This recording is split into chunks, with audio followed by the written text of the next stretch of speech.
प्रभु यीशु मसीह के मधुर और मीठे नाम में आज दिनांक 16 अप्रैल दिन बुधवार को आप सब श्रोताओं का हम स्वागत करते हैं। आज के दिन के लिए जो वचन है वो लिया गया है यशायाह नबी की पुस्तक उसका 41 अध्याय 10 पद।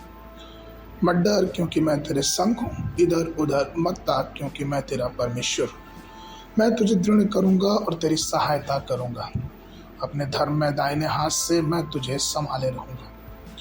प्रियो, यशायाह का यह शक्तिशाली वचन आज भी बहुत ही कार्यरत है। अगर हम उस प्रभु पर भी भरोसा करते हैं और हम जानते हैं कि वो हमें कभी न छोड़ेगा और न कभी त्यागेगा। अकेलापन कई परिवारों की बहुत बड़ी समस्या है।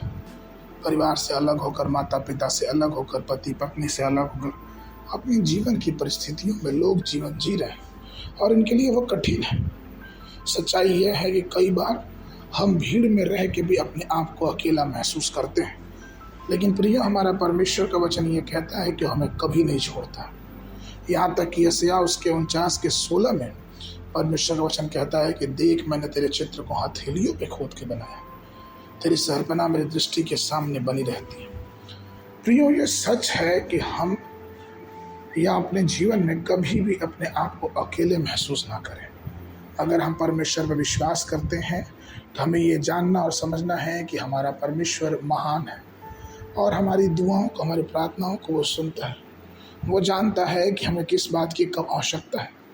अगर हम पूर्ण विश्वास से प्रभु के सन्मुख अपने जीवनों को रखते हैं तो परमेश्वर हमारी सारी बातों में हमारी सहायता करता है, वो हमारे साथ रहता है। उसका वचन सत्य है। यीशु मसीह इस धरती से जाते समय उन्होंने कहा कि मैं तुम्हारे लिए एक सहायक भेजूंगा।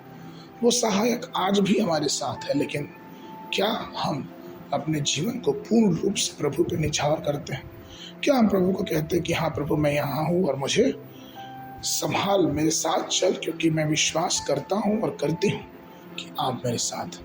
प्रिय, आइए हम उस महान परमेश्वर पर भरोसा करें, उस महान परमेश्वर को अपने जीवन में आने दें।